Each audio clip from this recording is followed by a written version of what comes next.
사업가를 만드는 작은 책.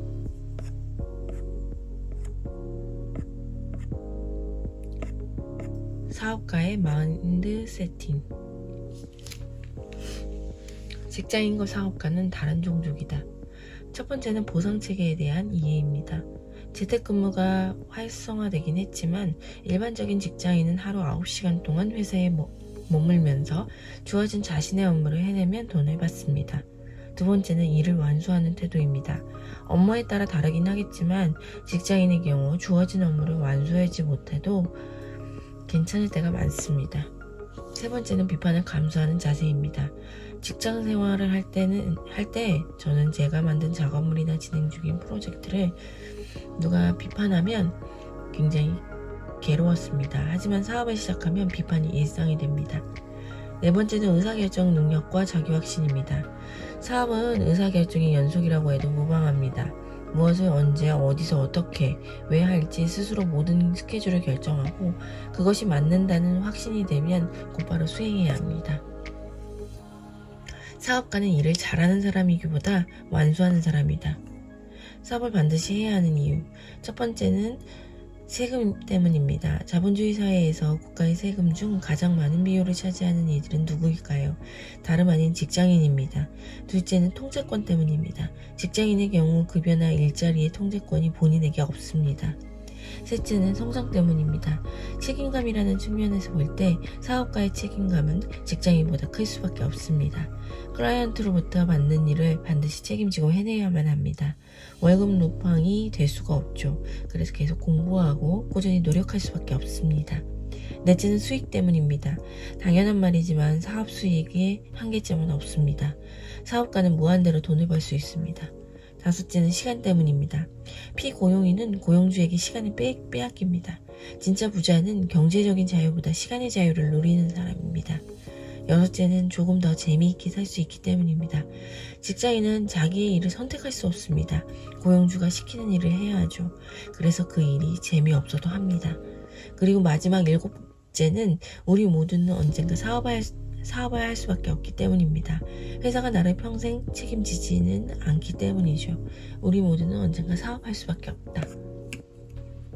회사는 사업을 하기 위해 다니는 것이다. 배울 만큼 배웠다고요. 너는 지금 다니고 있는 회사에서 배울 것이 없다고요. 그럴 때는 조용히 돈을 모으면서 어떻게든 업무의 차두리 시간을 확보해야 합니다. 사업은 위험한 것이 아니다. 첫째로 피해야 할 것은 무모한 대출입니다. 두 번째로 피해야 할 것은 남의 말에 휘둘리는 것입니다. 셋째로 피해야 할 것은 느린 실행력입니다. 시간은 정말 귀한 자산입니다.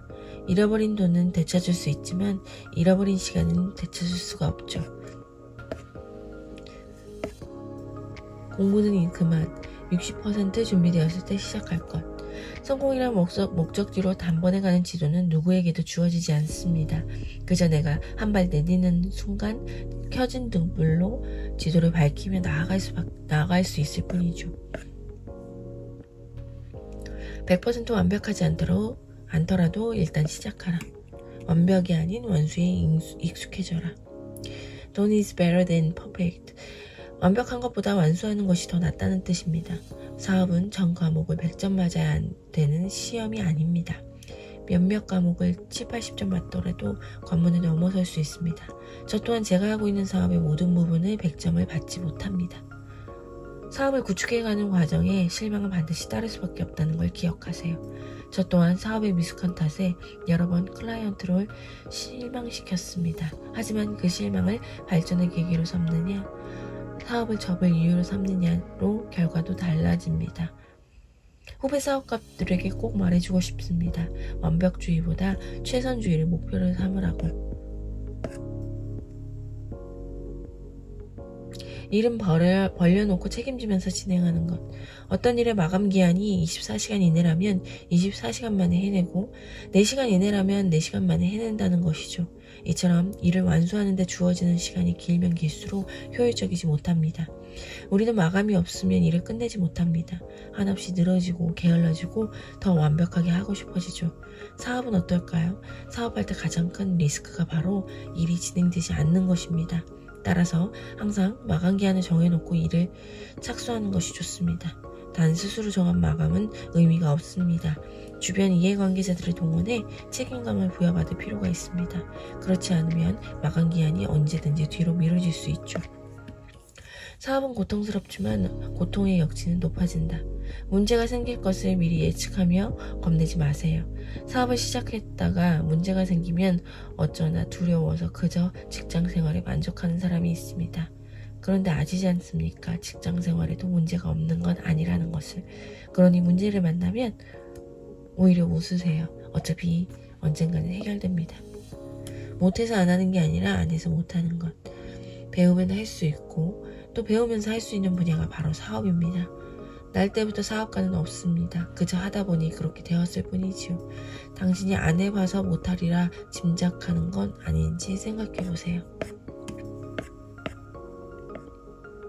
사업이 직장 생활보다 안정적인 이유. 삶의 안정감이 직장의 유무와 꼭 관련이 있는 것은 아닙니다. 자신의 삶에 대한 통제권이 쥐고 있고 스스로 경영해 나갈 능력을 갖추고 있다면 안정감도 곧 되찾을 수 있을 겁니다. 직장 생활을 보면 사업 성공률이 보인다. 직장 생활을 잘한다, 일을 잘한다고 할 때 그 기준은 무엇일까요? 여러 가지가 있겠지만 일단 약속 이행 여부를 가장 먼저 말씀드리고 싶습니다. 사업하기에 부족한 사람. 실력은 책과 강의로 쌓이는 것이 아니라 일을 벌려놓고 책임지는 과정에서 쌓이는 겁니다. 왜 꼭 직원을 뽑고 규모를 키워야 할까? 저널리스트이자 경영사상가인 보 벌링엄이 쓴 스몰 자이언츠가 온다라는 책을 접했습니다.